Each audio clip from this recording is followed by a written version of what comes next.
السلام عليكم ورحمة الله وبركاته. الحمد لله رب العالمين. الحمد لله الأحد الجبار الصمد الغفار، وأشهد أن لا إله إلا الله الواحد القهار، وأشهد أن محمدًا عبده ورسوله النبي المختار، وعلى آله الأطهار وأصحابه الأبرار.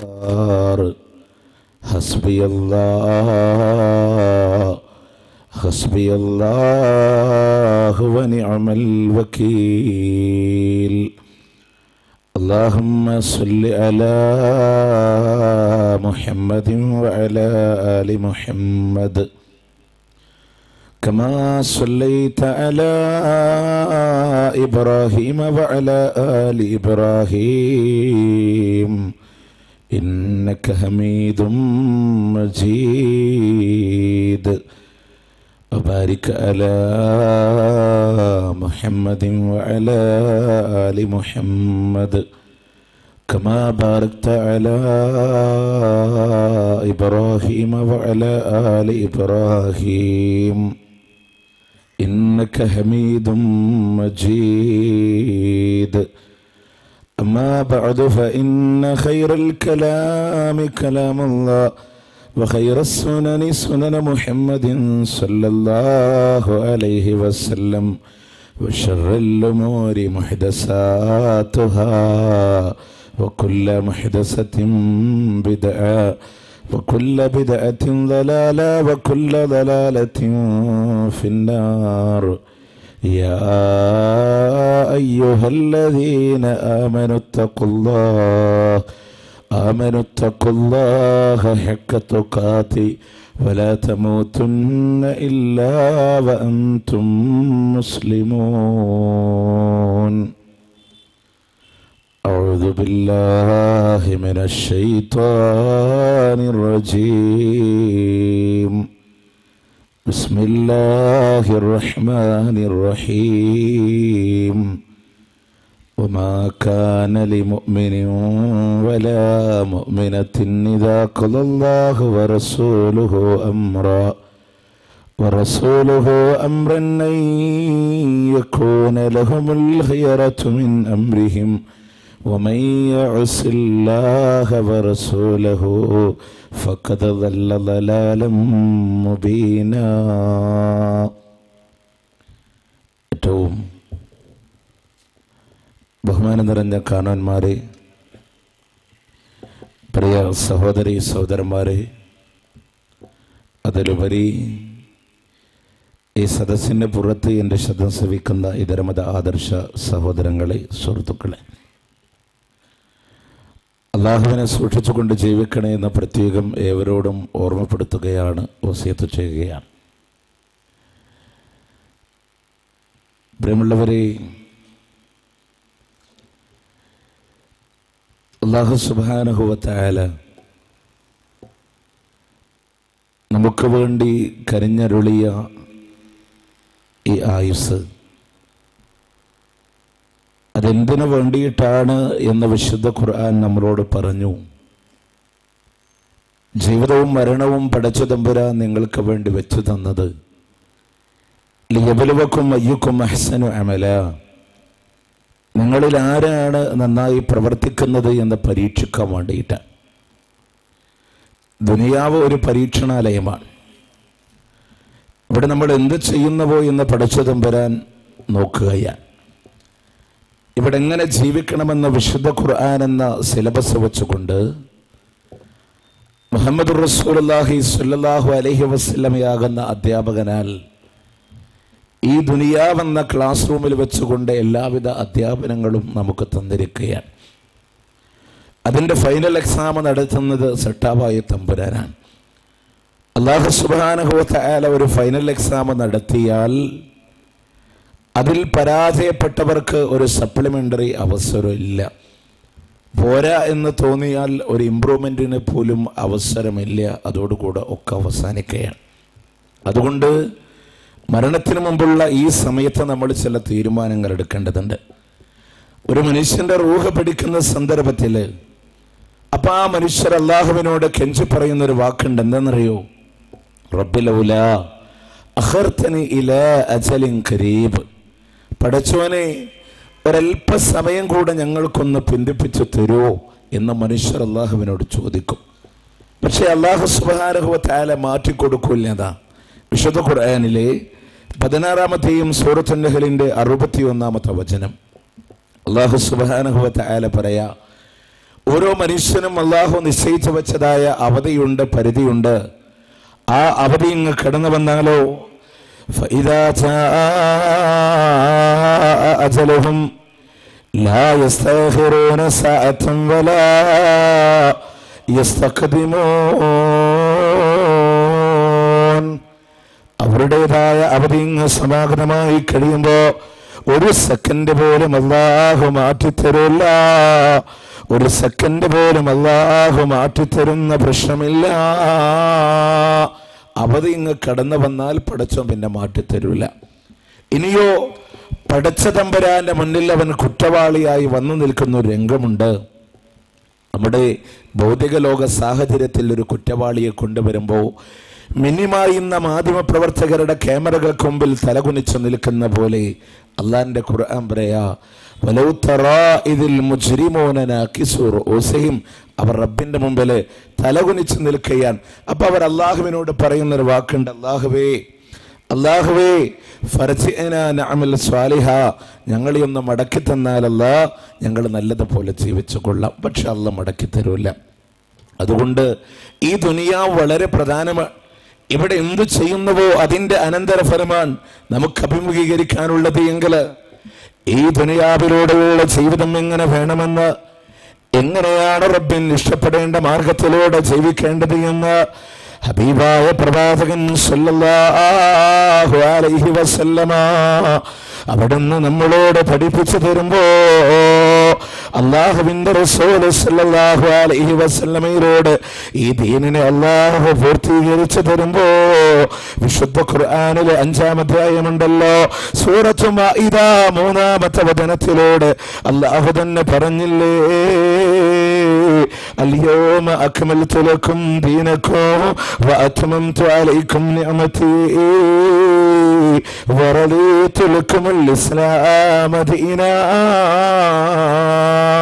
اليوم ഇന്നേ ദിവസം ഇതാ അക്മൽതു ലക്കും, നിങ്ങളുടെ ദീനിനെ നിങ്ങൾക്ക് പരിപൂർണമാക്കി തന്നിരിക്കുകയാണ്, പൂർത്തീകരിച്ചു തന്നു. വഅത്മംതു അലൈക്കും നിഅമതി, എൻ്റെ അനുഗ്രഹങ്ങൾ നിങ്ങൾക്ക് പരിപൂർണമാക്കി തരുകയും ചെയ്തു. വറളീതു ലക്കുമുൽ ഇസ്ലാമ ദീന, ഇസ്ലാമിനെ മതമായി അല്ലാഹു സുബ്ഹാനഹു വ തആല തൃപ്തിപ്പെട്ടു നൽകി എന്ന് അല്ലാഹുവിൻ്റെ വിശുദ്ധ ഖുർആൻ പറയാ. അപ്പൊ ദീന് പൂർത്തീകരിക്കപ്പെട്ടതാണ്, നബി സല്ലല്ലാഹു അലൈഹി വസല്ലമയിലൂടെ പൂർത്തീകരിക്കപ്പെട്ടതാണ്. ഈ ആയത്തിനെ വ്യാഖ്യാനിച്ചുകൊണ്ടാണ് ഇമാം മാലിക് റഹ്മത്തുള്ളാഹി അലൈഹി ഈ ആയത്തെ തെളിവുദ്ധരിച്ചുകൊണ്ടൊരു കാര്യം ലോകത്തിൻ്റെ മുമ്പിൽ പഠിപ്പിക്കുകയാണ്.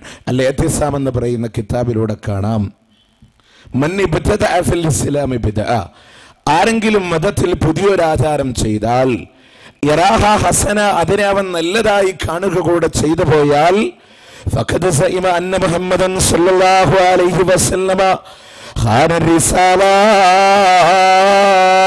അല്ലാഹുവിന്റെ റസൂൽ സല്ലല്ലാഹു അലൈഹി വസല്ലമ വഞ്ചകനാണ് എന്നവൻ വാദിച്ചു പോയിന്ന.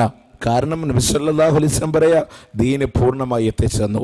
അപ്പം നമ്മൾ പറയില്ല നല്ലൊരു കാര്യം കൂടെ ബാക്കിയുണ്ടെന്നുള്ള വാദം. അദ്ദേഹം പറയാ ലിഅന്നല്ലാഹ തആല യഖൂൽ, കാരണം അല്ലാഹു പറയുന്നുണ്ട് അൽയൗമ അക്മൽതു ലക്കും ദീനക്കും, നിങ്ങളുടെ മതത്തെ നിങ്ങൾക്ക് പൂർത്തീകരിച്ചു എന്ന് റബ്ബ് തന്നെ പറയുന്നുണ്ട്. എന്നിട്ട് ഇമാം മാലിക് റഹ്മത്തുള്ളാഹി അലൈഹി പറയാ ഫമാ ലം യകു യൗമ ഇദിൻ ദീന, ആകയാൽ അന്നേ ദിവസം ദീനല്ലാത്ത ഏതൊക്കെ കാര്യങ്ങളുണ്ടോ ഫലാ യകൂനുൽ യൗമ ദീന, അതിന്നും നിങ്ങൾക്ക് ദീനല്ല. റസൂലുള്ളാഹിന്റെ കാലഘട്ടത്തില് ദീനല്ലാതിരുന്ന ഏതൊക്കെ കാര്യമുണ്ടോ അതിന്നും നിങ്ങൾക്ക് ദീനല്ല. അല്ലാഹുവിന്റെ പ്രവാചകന്റെ കാലഘട്ടങ്ങളിലൂടെ പ്രിയമുള്ളവരെ ഖുത്തറാത്തീബ് എന്ന് പറയുന്ന ആചാരമില്ലെങ്കിൽ അതിന്നും നിങ്ങൾക്ക് ദീനല്ല. റസൂലുള്ളാഹിന്റെ കാലഘട്ടത്തിലെ ഷാഫിഈ റാത്തീബില്ലെങ്കിൽ അതിന്നും നിങ്ങൾക്ക് ദീനല്ല. റസൂലുള്ളാഹിന്റെ കാലഘട്ടത്തില് സ്ത്രീകൾ പള്ളിയിലേക്ക് പോയിട്ടില്ലെങ്കിൽ അതിന്നും നിങ്ങൾക്ക് ദീനല്ല. അന്ന് പോയിട്ടുണ്ടെങ്കിൽ ഇന്നും നിങ്ങൾക്ക് ദീനാ. അന്നില്ലാത്തതൊന്നും ഇന്ന് ദീനല്ല, അന്നുള്ളതൊക്കെ ഇന്നും ദീനാണ്. കണ്ടോ? ഇത് ഇമാം മാലിക് റഹ്മത്തുള്ളാഹി അലൈഹി പറയാ. ഇപ്പൊ ചെറിയൊരു ഉദാഹരണം പറയുകയാണെങ്കിൽ 20,000-ലധികം ജമാഅത്തിന് നേതൃത്വം കൊടുത്തു മഹാനായ റസൂൽ കരീം സല്ലല്ലാഹു അലൈഹി വസല്ലം. ഏതെങ്കിലും ഒരു വക്തില് അള്ളാന്റെ ഹബീബ് സല്ലല്ലാഹു അലൈഹി വസല്ലമ തിരിഞ്ഞിരുന്ന് ദുആ ചെയ്യുകയും സ്വഹാബത്ത് ആമീൻ പറയുകയും ചെയ്യുന്ന ഇന്ന് നമ്മൾ വിളിക്കുന്ന കൂട്ടുപ്രാർത്ഥന എന്ന് പറയുന്ന, സത്യത്തിൽ അത് കൂട്ടുപ്രാർത്ഥനയല്ല. കൂട്ടുപ്രാർത്ഥന എന്ന് പറഞ്ഞാൽ എല്ലാവരും കൂടെ പ്രാർത്ഥിക്കലല്ലേ. ഒരാൾ ഓടി ബാക്കിയുള്ളവർ കൈയടിക്കുന്നതിന് കൂട്ടയോട്ടം നമ്മൾ പറയില്ല. എല്ലാവരും കൂടെ ഓടുന്നതിനാണ് കൂട്ടയോട്ടം എന്ന് പറയാം. മുജാഹിദേർ പറയുന്ന എല്ലാവരും പ്രാർത്ഥിക്കണമെന്ന. ആരൊക്കെ നിസ്കരിക്കാൻ പള്ളിയിലുണ്ടോ നിസ്കാരം കഴിഞ്ഞാൽ എല്ലാവരും പ്രാർത്ഥിക്കുക. റസൂലുള്ളാഹി സ്വല്ലല്ലാഹു അലൈഹി വസല്ലം 20,000-ലധികം ജമാഅത്ത് നിസ്കരിച്ചതാ. ഏതെങ്കിലും ഒരു വക്തിനെ തിരിഞ്ഞ് നിസ്കരിച്ചോ? ഇല്ല. അപ്പോൾ റസൂലുള്ള അന്ന് പഠിപ്പിക്കാത്ത ഒന്നും ഇന്ന് നമുക്ക് ദീനല്ല എന്നുള്ളതാണ്. അപ്പോൾ ആ പ്രവാചകന്റെ ചര്യയില്ലാതെ മതത്തിൽ കടന്നു വരുന്ന കാര്യങ്ങളാണ് ബിദ്അത്തുകൾ അഥവാ പുത്തൻ ആചാരം എന്ന് പറയാം. എന്തിനാ പുത്തൻ ആചാരം മതത്തിൽ കടന്നു വന്ന്? ബിദ്അത്ത് എന്ന് പറയുന്ന വാക്കിന്റെ അർത്ഥം മുൻ മാതൃകയില്ലാതെ പുതുതായി ഒന്ന് കൊണ്ടുവരിക എന്നുള്ളതാണ്. അതുകൊണ്ടാണ് ആകാശഭൂമികളുടെ സെറ്റപ്പിനെ സംബന്ധിച്ച് പറയുന്നിടത്ത് അല്ലാഹ് പറഞ്ഞു, ബദീഉസ് സമാവാതി വൽ അർള്, മുൻ മാതൃകയില്ലാതെ ആകാശഭൂമികളെ പുതുതായി സൃഷ്ടിച്ചവനാണ് അല്ലാഹു സുബ്ഹാനഹു വ തആല. വറഹബാനിയതൻ ഇബ്തദഉഹാ, ബ്രഹ്മചര്യം അവർ പുതുതായി കൊണ്ടുവന്നതാണ്. ഇസ്ലാമുമായിട്ട് ഇതിന് യാതൊരു ബന്ധവുമില്ല. അവന് നിങ്ങൾ ആലോചിച്ചു എന്തിനാ മതത്തിൽ പുതിയ ആചാരങ്ങൾ കടന്നു വരാം? ഇവിടെ ശ്രദ്ധിക്കേണ്ട ഒരു പോയിന്റ് ഇതാണ്. ഇൻഷാ അല്ലാഹ് ഇതിൻ്റെ വിശാലമായ തലങ്ങൾ, ഞാൻ എൻ്റെ ആരോഗ്യത്തിൻ്റെ പരിമിതി കൊണ്ടാണ് വളരെ പരിമിതമായ കാര്യങ്ങൾ, നല്ല പെയിൻ ഉണ്ടായിരുന്നു തൊണ്ടക്ക്.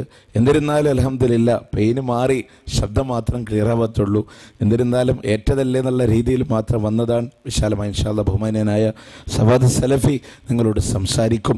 നിങ്ങൾ ശ്രദ്ധിച്ചൊക്കെ ബിദ്അത്തുകൾ ദീനിൽ കടന്നു വരുമ്പോൾ നമ്മൾ മനസ്സിലാക്കേണ്ടത് എന്താ ഈ സുന്നത്തിൻ്റെ പുറമെ ബിദ്അത്ത് വരാനുള്ള കാരണം? അള്ളാഹിൻ്റെ ഹബീബ് പഠിപ്പിച്ച ഏത് ആചാരം ഉണ്ടോ? എൻ്റെ പ്രിയപ്പെട്ട സഹോദരങ്ങളെ, മുൻ വൈരാഗ്യങ്ങളെ മാറ്റിവെച്ച് നമ്മളൊന്ന് ചിന്തിച്ച് നബി സല്ലല്ലാഹു അലൈഹി വസല്ലം പഠിപ്പിച്ച ഏതെങ്കിലും ആചാരങ്ങളിലോ അനുഷ്ഠാനങ്ങളിലോ അല്ലല്ലാത്തവരോടൊരു സഹായത്തേട്ടം കാണാൻ സാധിക്കോ?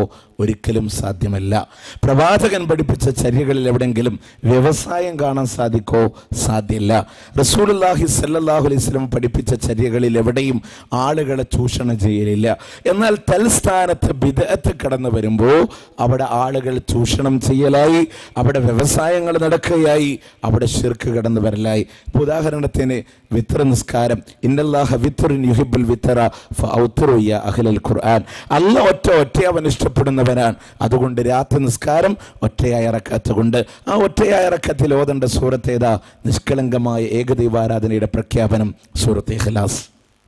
ഇല്ലേ സയ്യിദുൽ ഇസ്തിഗ്ഫാർ പ്രാർത്ഥന ചൊല്ലി കിടന്നുറങ്ങി മരിച്ച സ്വർഗത്തിലെ അൻത റബ്ബി ലാ ഇലാഹ ഇല്ലാ അൻത, പടച്ചോനെ നീയാണ് എൻ്റെ രക്ഷിതാവ്, നീയല്ലാതെ യാതൊരു ആരാധനയില്ല നാഥ. ബാങ്കിൽ റസൂലുള്ളാഹിന്റെ നാമം മുഴങ്ങുന്നുണ്ട്, ബാങ്ക് കഴിഞ്ഞാൽ പ്രാർത്ഥിക്കുന്നു, അല്ലാഹുമ്മ റബ്ബ ഹാദിഹി ദഅവത്തി തമ്മ, പടച്ചോനെ ഈ പരിപൂർണമായ വിളിയുടെ നാഥ. മുഹമ്മദ് നബിയുടെ പേര് പറഞ്ഞല്ലേ, അതുകൊണ്ട് നബിയോട് തേടാനല്ല, അല്ലാഹുവേ നബിക്ക് നീ സ്ഥാനം കൊടുക്കണേ. സ്വലാത്ത് ചെല്ലാൻ പറഞ്ഞു, അള്ളാഹിനോട് നബിക്ക് വേണ്ടി തേടാൻ, നബിയോട് തേടാനല്ല. എന്നാൽ ബിദ്അത്ത് കടന്നു വരുമ്പോൾ നിങ്ങൾ ആലോചിച്ചൊക്കെ എവിടൊക്കെ ബിദ്അത്ത് വന്നോ അതിലൊക്കെ കച്ചവടം കാണാൻ സാധിക്കും, പൈസയുടെ ഇടപാടുണ്ടാവും. മാത്രല്ല അള്ളാഹിന്റെ ഹബീബ് പറഞ്ഞൊരു ഹദീസ് ഉണ്ടല്ലോ, മാമിൻ ഉമ്മത്തിൻ ഇബ്തദഅത ബഅദ നബിഹാ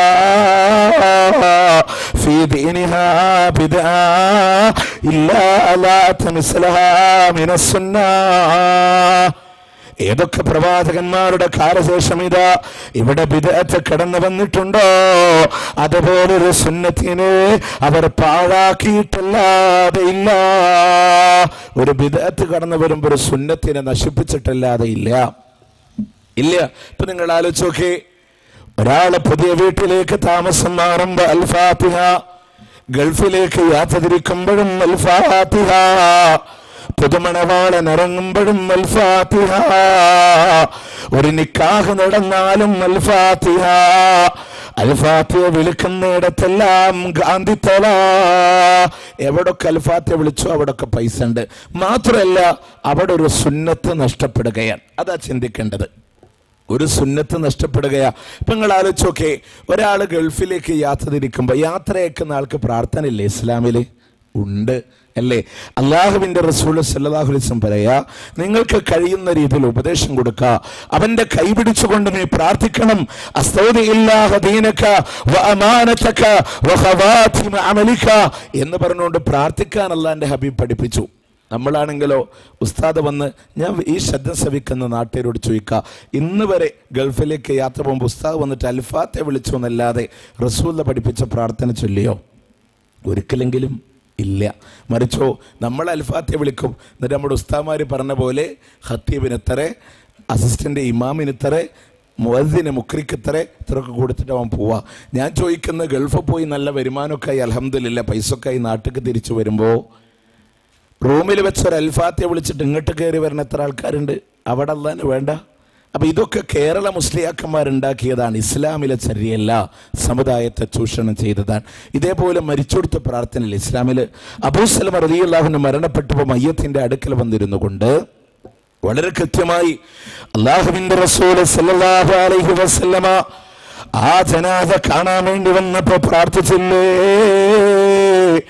അല്ലാഹുമ്മ അഗ്ഫിർ ലി അബീ സലമത,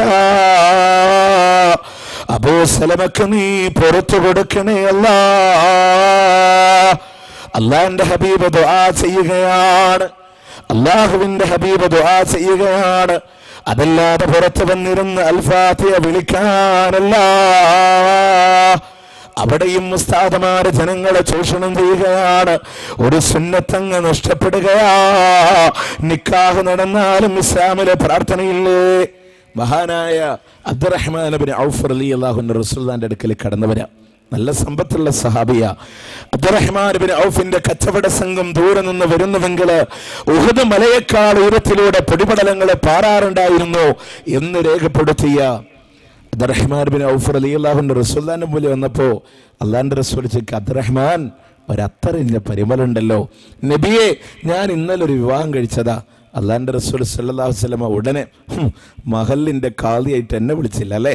അതുകൊണ്ട് ഊരക്ക് വിലക്ക് മഹലിന്ന് പുറത്ത് ഭ്രഷ്ട് അള്ളാഹിന്റെ റസൂൽ പറഞ്ഞില്ല.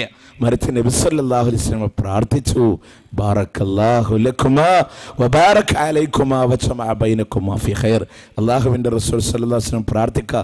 എന്നിട്ട് പറയാ, അബ്ദുറഹ്മാൻ, ഇത്രയും പിശുക്ക് വേണ്ടായിരുന്നു കേട്ടോ, ചെറിയൊരു സൽക്കാരം തരാമായിരുന്നു. വലൗ ബിദബ്ഹിശാത്തിൻ, ഒരാടിനെ അറുത്തിട്ടെങ്കിലും ചെറിയൊരു സൽക്കാരം തരാമായിരുന്നു. നമ്മുടെ ഉസ്താദുമാർക്ക് ഈ പ്രാർത്ഥന അറിഞ്ഞൂടാ. നിക്കാഹ് കഴിഞ്ഞ ഉടനെ അൽ ഫാത്തിഹ എന്ന് അൽ ഫാത്തിഹ വിളിച്ചാൽ എന്തെങ്കിലും തടയുള്ളൂ. മരിച്ച മയ്യത്ത് കണ്ടുമ്പോൾ പ്രാർത്ഥിച്ചു പോയാൽ ആരെങ്കിലും എന്തെങ്കിലും കൊടുക്കോ? ഇല്ല.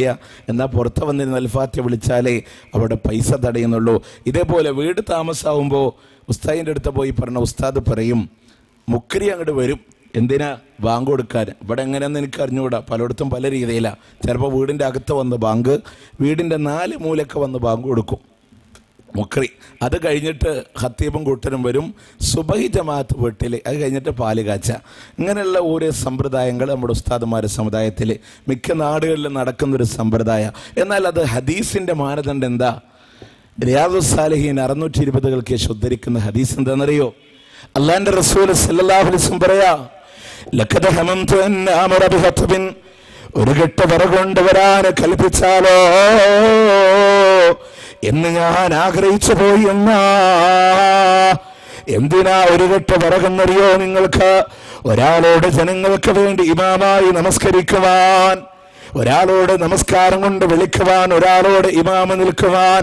എന്നിട്ട് പള്ളിയിലേക്ക് വരാത്ത ആളുകളുണ്ടെങ്കിൽ അവരുടെ വീട് മുഴുവനും ഈ വിറക് കൊണ്ടുപോയി തീട്ട് കരിച്ചാലോ എന്ന് ഞാൻ ആഗ്രഹിച്ചു പോയി എന്ന് നബിയുനാ റസൂലുള്ളാഹി സ്വല്ലല്ലാഹു അലൈഹി വസല്ലം. നമ്മുടെ വീട് ഉദ്ഘാടനം ചെയ്യുമ്പോൾ തന്നെ കത്തിക്കാൻ അള്ളാഹിന്റെ ഹബീബിന് ഇഷ്ടമില്ലാത്തൊരു വീടാക്കി മാറ്റണോ? അല്ലേ? പുരുഷന്മാരോട് നിസ്കരിക്കാൻ പറഞ്ഞ എവിടെയാ? പള്ളിയില. ഉസ്താദുമാരെ തിരുത്തി. കാരണം പള്ളിയിലെ ശമ്പളം 3000 പൊട്ടാതെ വക്ക് പൊട്ടാതെ അവിടെ ഉണ്ടാവും. ഇതിന് വന്നത് സ്പെഷ്യൽ വേറെയാണ്. അപ്പം ഇത് വിശ്വാസികളുടെ ഈമാനിനെ ചൂഷണം. അതുകൊണ്ട് നമ്മൾ പറയുന്നത് ഉസ്താദ്മാർ പൈസ ഉണ്ടാക്കിക്കൊണ്ട് നമുക്കൊന്നുമില്ല. ഇവിടെ ഇപ്പോൾ വാഴ പോലും വെക്കുന്നത് എന്തിനാ? ജനങ്ങൾ നന്നാവാനാ? നാട്ടിൽ വാഴ വെച്ചാൽ നിങ്ങൾ ഏത് വാഴ എടുത്തോ, പിന്നെ മദ്രസയുടെ ബിൽഡിങ്ങിൻ്റെ പണി പൂർത്തിയാക്കാൻ വാഴ പരമ്പര. അതുകൊണ്ട് തന്നെ നമ്മുടെ ഭർത്താക്കന്മാരോട് സ്ത്രീകൾ ചോദിക്കും വാളിന് പോട്ടെ. അപ്പോൾ ഭർത്താക്കന്മാർ പറയും വാളിനൊക്കെ പോയിക്കോ, പക്ഷെ വളയും മാലൊക്കെ ഊരിച്ചിട്ട് പോയാൽ മതി. കാരണം പേടിയാണ് പറഞ്ഞേക്കാൻ. ഇതൊക്കെ ചൂഷണം ചെയ്യുന്ന രീതിയിലേക്ക് ഇന്ന് വാഴ പോലും കച്ചവടത്തിൻ്റെ മാർഗത്തിലേക്ക് മാറുകയാണ്. ദീനിനെ വ്യവസായവൽക്കരിക്കപ്പെട്ടു. കാരണം നോക്ക്, പണ്ഡിതന്മാരുടെ മഹത്വം പറയുന്നിടത്ത് അല്ലാഹുവിൻ്റെ റസൂൽ സല്ലല്ലാഹു അലൈഹി വസല്ലം പറയാ, സാധാരണ ഒരു മനുഷ്യനും ഒരു ആലിമും തമ്മിലുള്ള വ്യത്യാസം എന്താണെന്നറിയോ? അങ്ങ് 14-ാം രാവിന്റെ പൂർണ്ണ ചന്ദ്രനെ പോലെയാ. അവിടെ ഇതാ മിന്നിത്തിളങ്ങുന്ന നക്ഷത്രങ്ങൾ ഉണ്ടെങ്കിലും ആ നക്ഷത്രങ്ങളാണ് സാധാരണ ആളുകളെങ്കിൽ ആ പൂർണ്ണചന്ദ്രന്റെ നിലാവിലാണ് അതെല്ലാം അപ്രത്യക്ഷമായി തോന്നുന്നതെങ്കിൽ അതുപോലെയാണ് ഒരു ആലിമി എന്ന് അല്ലാഹുവിന്റെ റസൂൽ സല്ലല്ലാഹു അലൈഹി വസല്ലം പറയുമ്പോ വീണ്ടും തുടർന്നുകൊണ്ട് പറഞ്ഞില്ലേ, ഇന്നൽ ഉലമാ വറസത്തുൽ അംബിയാ. അമ്പിയാക്കളുടെ അനന്തരാവകാശികളാണ് പണ്ഡിതന്മാർ. അല്ലാഹുവിന്റെ പ്രവാചകന്മാരില്ലേ, അവരുടെ അനന്തരാവകാശികള്. എന്നിട്ട് അല്ലാഹുവിന്റെ ഹബീബ് പറയാ, അത് ദിർഹമിനെയോ ദീനാറിനെയോ അനന്തരമെടുക്കലല്ല. അവരുടെ കൃത്യമായ അനന്തരാവകാശികള് അവർ ആലിമുകളാണെന്ന് പഠിപ്പിച്ച നബി സല്ലല്ലാഹു അലൈഹി വസല്ലം. എന്നാലോ ഉമ്മത്തിന് വരുന്ന ഏറ്റവും വലിയ പരീക്ഷണങ്ങൾ ഈ പ്രവാചകന്മാരെ കൊണ്ടായി, ഈ പണ്ഡിതന്മാരെ കൊണ്ടായിരിക്കുമെന്ന് അല്ലാഹുവിന്റെ ഹബീബ് തന്നെ പഠിപ്പിക്കുന്ന മറ്റൊരു ഹദീസിലൂടെ കാണാ. അവിടെ നബി സല്ലല്ലാഹു അലൈഹി വസല്ലം പറഞ്ഞില്ലേ, അല്ലാഹുവിന്റെ ഹബീബ് തന്നെ പഠിപ്പിച്ചു തരികയാ, വലാ യബ്ഖാ മിനൽ ഇസ്ലാമി ഇല്ലാ ഇസ്മുഹു. ഇസ്ലാം അതിന്റെ പേരല്ലാതെ ബാക്കി വരാത്തൊരു കാലമുണ്ട്. വലാ യബ്ഖാ മിനൽ ഖുർആനി ഇല്ലാ റസ്മുഹു. ഖുർആൻ അതിന്റെ ലിപിയല്ലാതെ ബാക്കി വരാത്തൊരു കാലഘട്ടമുണ്ട്. ആ കാലഘട്ടത്തിന്റെ പ്രത്യേകത എന്താണെന്നറിയോ? മസാജിദുഹും ആമിറാ. അവരുടെ പള്ളികളൊക്കെ നയന മനോഹരങ്ങളായിരിക്കും, പക്ഷേ വഹിയ ഖറാബും മിനൽ ഹുദാ. അവ ഹിദായത്തിൽ നിന്ന് ശൂന്യമായി പോവുകയാണ്. ഉലമാഉഹും ശർറു മൻ തഹ്ത അദീമിസ് സമാ. അവരിലെ പണ്ഡിതന്മാരാണ് ആകാശത്തിന് ചുവട്ടില് ഏറ്റവും വലിയ നികൃഷ്ടന്മാരെന്ന് നബി സല്ലല്ലാഹു അലൈഹി വസല്ലം. ഇസ്ലാം പേരല്ലാതെ ബാക്കി വരാത്തൊരു കാലഘട്ടം, ഖുർആൻ ലിപിയല്ലാതെ ബാക്കി വരാത്ത കാലഘട്ടം. പള്ളികളൊക്കെ നയനമനോഹരങ്ങളായിരിക്കും, പക്ഷേ അവരിലെ പണ്ഡിതന്മാർ പള്ളി ഇബാദത്തിൽ നിന്ന് അല്ലാഹുവിന്റെ ഹിദായത്തിൽ നിന്ന് ശൂന്യ. അവരിലെ പണ്ഡിതന്മാരാണ് ആകാശത്തിന് ചുവട്ടിൽ ഏറ്റവും വലിയ നികൃഷ്ടന്മാരാണ്. ഈ ഹദീസിനെ സാക്ഷാത്കരിക്കുന്ന ഒരു തെളിവ് ഞാൻ പറഞ്ഞുതരാം. നമ്മൾ പിന്നെ ആലപ്പുഴ ജില്ലയിൽ നിന്ന് കൊല്ലത്തേക്ക് യാത്ര തിരിക്കുമ്പോൾ അവിടെ ഷെയ്ഖ് പള്ളി എന്ന് പറഞ്ഞിട്ടൊരു പള്ളിയുണ്ട്. താജ്മഹലിൻ്റെ മോഡലിൽ കോടികൾ എക്സ്പെൻസ് ആക്കി പണിത പള്ളി, അത്രയും വലിയ പള്ളിയാണ്. ആ പള്ളിയിൽ നല്ല മനോഹരമായ പള്ളി, താജ്മഹലിൻ്റെ അതേ പകർപ്പിൽ പണിതിട്ടുള്ളൊരു പള്ളി. കൃത്രിമമായിട്ട് ആ വെള്ളക്കെട്ട് പോലും ഉണ്ടാക്കിയിട്ടുണ്ട് അവിടെ. അവിടെ പ്രത്യേകത എന്താണെന്നറിയോ? 11 ജാറം ആ പള്ളിക്കുള്ളിലുണ്ട് എന്നുള്ളതാണ് പള്ളിയുടെ പ്രത്യേകത. 11 വ്യക്തികളെ തികച്ച് നിസ്കരിക്കാൻ ആ പള്ളി കിട്ടൂല. ശ്രദ്ധിച്ചോ, 11 ജാറമുണ്ട്, 11 ആളെ നിസ്കരിക്കാൻ ആ പള്ളി കിട്ടൂല. സദാസമയം ജനസാഗരാണ് അവിടെ. മുസ്ലിങ്ങളെക്കാൾ കൂടുതൽ അമുസ്ലിങ്ങളുണ്ട്. ഫുട്പാത്ത് കച്ചവടം പോലെ റോഡ് സൈഡ് മൊത്തം ചന്ദനത്തിരികളുണ്ട്, പട്ടുണ്ട്, കോഴിമുട്ടുണ്ട്. അവിടെ ചന്ദനത്തിരി നമ്മൾ തീപ്പെട്ടിക്കൊള്ളി ഉരതിയിട്ട് അല്ലെങ്കിൽ സീർലൈറ്റ് കൊണ്ട് കത്തിക്കലല്ല. അവിടെ സദാ തീ കത്തിക്കുന്ന ഒരു കുണ്ടാരത്തിൽ കൊണ്ടുപോയിട്ട് ഈ ചന്ദനത്തിരികൾ മൊത്തം കൊണ്ടതിലിട്ട് കൊടുക്കല. അത്രമാത്രം ചന്ദനത്തിരി കത്തിക്കപ്പെടുന്ന പട്ട് വാങ്ങിക്കൊടുക്കുക. എന്നിട്ടോ അവിടെ കമ്മിറ്റി വക കട മെയിൻ ഷോപ്പ് വേറെ ഉണ്ട്. അപ്പോൾ അവിടെ കൊണ്ടുപോയി കൊടുക്കുന്ന പട്ട് അവിടെ നിർത്ത് വീണ്ടും ഇവിടെ കൊണ്ടു കൊടുക്കും. ഇത് അറിയില്ലാത്ത ജനങ്ങൾ ഇവിടെ നിന്ന് വാങ്ങി അവിടെ കൊണ്ടുപോയി കൊടുക്കുക, അവിടെ നിന്ന് വാങ്ങി ഇവിടെ കൊണ്ടു നിൽക്കുക, വീണ്ടും ഇവിടെ നിന്ന് അങ്ങോട്ട് കൊണ്ടുപോയി കൊടുക്കുക. ഇത് ആളുകളെ പറ്റിക്കുന്നൊരവസ്ഥ. ഞാൻ പറഞ്ഞതെന്തറിയോ? ഇത്രയും അമുസ്ലിങ്ങൾ വരുമ്പോൾ അവരുടെ കയ്യിൽ ചരട് കെട്ടിക്കൊടുക്കാൻ അവിടുത്തെ മുസ്ലിയാരുണ്ട്. അവരുടെ തലയിൽ പട്ട് വെച്ച് ജാറമോടി ദുആ ചെയ്തു കൊടുക്കാൻ ഉസ്താദുണ്ട്. അവരോട് ഷഹാദത്ത് കലിമയുടെ ഒരു വാക്ക് പറഞ്ഞു കൊടുക്കാൻ ആണത്തമുള്ളൊരു മുസ്ലിയാരുണ്ടായിട്ടില്ല എന്നുള്ളതാണ് സത്യം. കണ്ടോ, ഇതാണ് ഉസ്താദന്മാർ, ആകാശത്തിന് ചുവട്ടിൽ ഏറ്റവും വലിയ നികൃഷ്ടന്മാർ. അവരുടെ പോക്കറ്റുകളെ ചൂഷണം ചെയ്തു, അവരുടെ പൈസ വാങ്ങി. അല്ലേ, ഒന്നാലോചിച്ചൊക്കെ നിങ്ങൾ. ഇതിനൊക്കെ നമ്മുടെ ഉസ്താദന്മാരെ നമ്മൾ തയ്യാറാൻ. ഇത് എനിക്ക് വളരെ ഉണ്ടായൊരു അനുഭവം കൂടെ ഞാൻ നിങ്ങളോട് പറയാം. ചങ്ങരംകുളത്തിൻ്റെ മൂക്കുതല എന്ന് പറഞ്ഞ സ്ഥലത്ത് കോളേജ് പഠിക്കുന്ന കാലത്ത് ഞാൻ പള്ളിയിൽ നിന്നിരുന്നു. അപ്പോൾ അവിടെ നിന്ന് ഒരു സ്ത്രീ, ഒരു അമുസ്ലിമായ ഒരു സ്ത്രീ, നല്ല വയസ്സായിട്ട് പള്ളി വന്നിട്ട് പറഞ്ഞു, പ്രിയമുള്ളവരെ, ഞാൻ പറഞ്ഞ വിഷയം, അപ്പോൾ പള്ളിയിൽ നിൽക്കുന്ന സമയത്ത് ഒരു വയസ്സായ ഒരു സ്ത്രീ വന്നിട്ട് പറഞ്ഞു, ഹിന്ദു സ്ത്രീയാണ്, ആടിന് സുഖമില്ല, അതുകൊണ്ട് പുത്തൻപള്ളി മൂപ്പരുടെ പേരിൽ യാസീന് കൊണ്ടുവരെന്ന് പറഞ്ഞിട്ട് 50 റുപ്യ എൻ്റെ പള്ളിയിൽ വന്നു. അപ്പോൾ ഞാൻ പറഞ്ഞു, നിങ്ങൾ ഉദ്ദേശിച്ച പള്ളി ഇതല്ല. പിന്നെ അതിൻ്റെ കുറച്ച് കാര്യങ്ങളൊക്കെ നിർത്തി ഇങ്ങനെ പറഞ്ഞു കൊടുത്തു. അപ്പോൾ അവർ പറഞ്ഞു, സാധാരണ ഇവിടുത്തെ ഉസ്താദായിക്കൂടെ ചോറിനാൻ പോകുമ്പോഴാണ് പൈസ കൊടുക്കൽ. അപ്പോൾ ഞാൻ ആലോചിച്ചപ്പോൾ എന്താണെന്നറിയോ, ആളുടെ പേര് വേണമെങ്കിൽ അവിടുത്തെ ഒരു ഈക്ക പള്ളിയിലെ ഖത്തീബാണ്. അപ്പോൾ ഈ ഉസ്താദ് ഈ വഴിക്കടെ പോകുമ്പോൾ ആടിനെ സുഖമില്ലാത്തപ്പോഴും പ്രശ്നം വരുമ്പോഴൊക്കെ പുത്തൻപള്ളി മൂപ്പരുടെ പേരിൽ യാസീൻ ഓതാൻ ഈ വീട്ടിൽ നിന്ന് പൈസ മേടിക്കാറുണ്ട് എന്ന് പറയുമ്പോൾ ഒന്ന് ആലോചിച്ചൊക്കെ, അമുസ്ലിങ്ങളോട് ദീന് പറഞ്ഞു കൊടുക്കേണ്ട നമ്മൾ ദീനിൻ്റെ പേരിൽ അവരെ ചൂഷണം ചെയ്തുകൊണ്ടിരിക്കുക.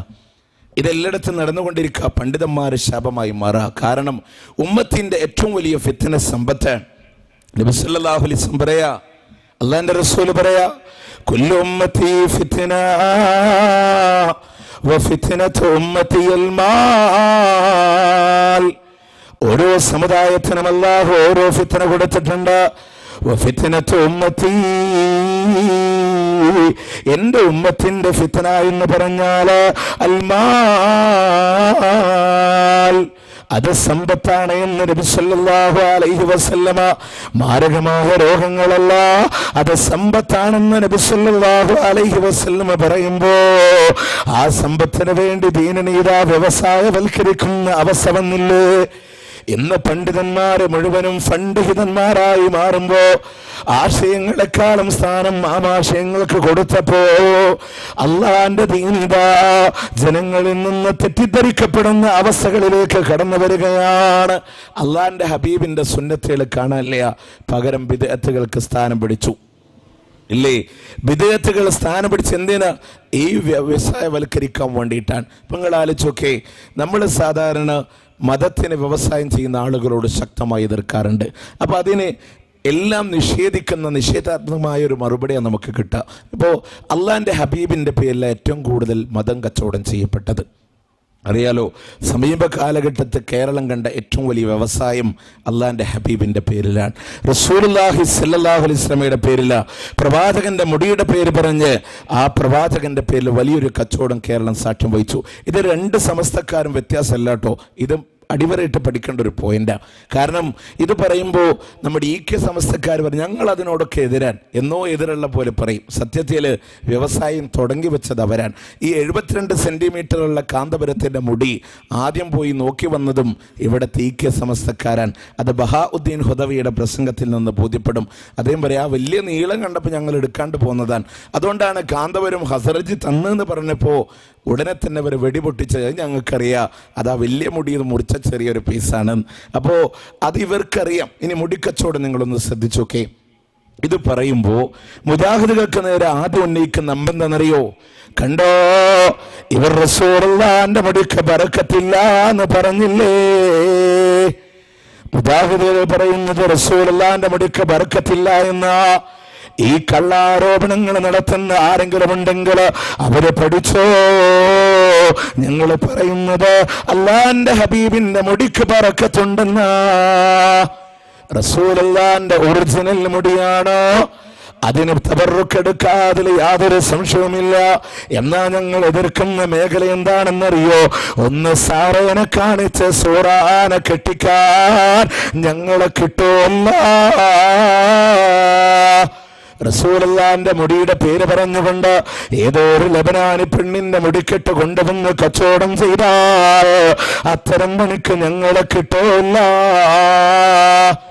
ഇനി രണ്ടാമത്തെ പോയിന്റ് എന്താണെന്നറിയോ? ആ മുടീനി ഒറിജിനൽ ആണെങ്കിൽ തന്നെ അതുകൊണ്ട് കച്ചവടം ചെയ്യാൻ, അതുകൊണ്ട് വ്യവസായമുണ്ടാക്കാൻ ഇസ്ലാമിൽ യാതൊരു അടിസ്ഥാനവുമില്ല. ഇനി ഒറിജിനൽ മുടി കിട്ടിയെന്ന് വിചാരിക്കാം, എന്താ ചെയ്യുക? അതുകൊണ്ട് കച്ചവടം ചെയ്യാൻ പറ്റുമോ? അവിടുത്തെ സ്വഹാബത്തിനെ ആലോചിച്ചൊക്കെ നിങ്ങൾ. മഹാനായ പ്രവാചകൻ സല്ലല്ലാഹു അലൈഹി വസല്ലമയോട് കൂടെ ജീവിച്ച സ്വഹാബത്ത്, പട്ടിണിക്കോലങ്ങളായി ജീവിച്ച സ്വഹാബത്ത് ആരെങ്കിലും ഇത്തരം ഒരു ചൂഷണത്തിന് തയ്യാറായിട്ടുണ്ടോ? ഉണ്ടോ? എന്നിട്ട് കൊണ്ടുവന്ന് 72 സെൻറ്റിമീറ്ററിൻ്റെ മുടി കാണിച്ചിട്ട്, ഇന്ന് ലോകത്തിലെ ഏറ്റവും വലിയ മാല ഏതാണെന്നറിയോ? നിങ്ങൾ മുഹിയുദ്ദീൻ മാല, റിഫായി മാലൊക്കെ കേട്ടിട്ടുണ്ടാവും. ഏറ്റവും ലേറ്റസ്റ്റ് മാല കാന്തപുരം മാല എന്ന് പറയുന്ന മാലയാണ്. അത് ഇറക്കിയത് ഇ.കെ. സമസ്തക്കാരൻ. ആ മാല എന്താണെന്നറിയോ? അറിയോ നിങ്ങൾക്ക്? കുപ്പിയാകത്തോള വ്യാജമോടിക്കായി 40 കോടിക്ക് പള്ളി പണിയും കാന്തപുരത്തോള AP മോസിലാറ് പള്ള വീർപ്പിക്കാനായി ദീനിനെ വിറ്റോവർ. ഇതാണ് ഏറ്റവും പുതിയ മാല, കാന്തപുരം മാല എന്ന പേരിൽ അറിയപ്പെടുന്നത്. ഈ മാല ഇറക്കിയ ആളുകൾ പറയാ, പിന്നെ കാന്തപുരം കൊണ്ടുവന്നത് കള്ളമുടിയാൻ, അതുകൊണ്ട് തബറുക്ക് എടുക്കാൻ പറ്റൂല. എന്നിട്ട് നമ്മുടെ റഹ്മത്തുള്ള കാസിം മുത്തേടം പറയാ, അത് മുക്കി വെള്ളം കുടിച്ചവർക്ക് മുഴുവനും അരിവാൾ രോഗമാണ്, അത് കാന്തപുരത്തിന് മുടിയ. എന്നിട്ട് അദ്ദേഹം പറയുന്ന അടുത്ത പോയിന്റ് എന്താണെന്നറിയോ? ശ്രദ്ധിച്ചോ? കള്ളിപ്പൂച്ച പാല് കുടിക്കുന്ന പോലെ കണ്ണടച്ചിട്ട് പറയാ, ഒറിജിനൽ മുടിമുക്കിയ വെള്ളം 2 കുപ്പി ഞങ്ങളുടെ കയ്യിലുണ്ട്, 25,000 തന്നവർക്ക് ഞങ്ങൾ തരാം. ഇതിനല്ലേ കച്ചവടം എന്ന് പറയാ? ഇതിനല്ലേ കച്ചവടം എന്ന് പറയാ? വലാ തസ്റൂ ബിആയാതി സമനൻ ഖലീലാ. നിസ്സാരമായ വിലക്ക് വേണ്ടി എൻ്റെ ആയത്തുകൾ നിങ്ങൾ കച്ചവടം ചെയ്യല്ലേ, എൻ്റെ ആയത്തുകൾ നിങ്ങൾ കച്ചവടം ചെയ്യല്ലേ. അള്ളാഹുവിന്റെ ദീനനെയാണ് കച്ചവടം ചെയ്യുന്നത്. ഒരു കാലഘട്ടത്തിൽ മുടിവെള്ളമാണ് വന്നതെങ്കിൽ നമ്മൾ ട്രെയിനിലൂടെ യാത്ര ചെയ്യുമ്പോൾ ചായ ചായ കാപ്പി കാപ്പി എന്ന് പറഞ്ഞ പോലെ ഇങ്ങനെ മുടി ജ്യൂസ് അങ്ങനെ കുറേ ആൾക്കാർ വന്നു. അത് കഴിഞ്ഞിട്ട് പിന്നെ അതിൻ്റെ പിന്നാലെ വന്നു അല്ല, പൊടി കലക്കിയ വെള്ളമാണ്. അത് കഴിഞ്ഞപ്പോൾ വന്നു റസൂൽ ഉപയോഗിച്ച പാത്രം, അല്ലേ, പ്രവാചകൻ ഉപയോഗിച്ച പാത്രം എന്ന് പറഞ്ഞിട്ടൊരു പിച്ചച്ചട്ടിയും കൊണ്ടിറങ്ങി. അണ്ണാ പഷ്കണയ്യ, നാം കാന്തപുരം അബൂബക്കർ മുസ്ലിയാരയ്യ, എന്തെങ്കിലും കൊടയ്യ എന്ന് പറഞ്ഞിട്ട് പാത്രം കൊണ്ട് കേരളത്തിൻ്റെ മണ്ണിൽ പുതിയൊരു വ്യവസായത്തിന് തുടക്കം കുറിച്ചു. അള്ളാഹിൻ്റെ ദീന് പഠിപ്പിക്കാത്ത ആ മതത്തിലെ ഒരു വ്യവസായത്തെ കൊണ്ടുവരാ. എൻ്റെ പ്രിയമുള്ളവരെ ചിന്തിക്ക്. 2011 ഈ വിഷയം ഞാൻ പ്രസംഗിച്ചിരുന്നു. നമ്മുടെ മുസ്തഫക്ക് തന്നെ അന്ന് റെക്കോർഡ് ചെയ്ത് തൃശ്ശൂർ ജില്ലയുടെ വടക്കാഞ്ചേരി വെച്ചിട്ട്. അന്ന് മുടിയെ കൊണ്ടുവന്നിട്ടുള്ളൂ. അന്ന് ഞാൻ പറഞ്ഞു, കാന്തപുരം ഇനി പാത്രം കൊണ്ടുവരും, ഇനി കമ്മീസ് കൊണ്ടുവരും. ഇത് പറഞ്ഞത് വെറുതെ അല്ലായിരുന്നു. അന്ന് അവിടെ പ്രസംഗത്തിന് അവിടെ ഒരു വീട്ടിൽ പോയപ്പോൾ അവിടെ ഒരു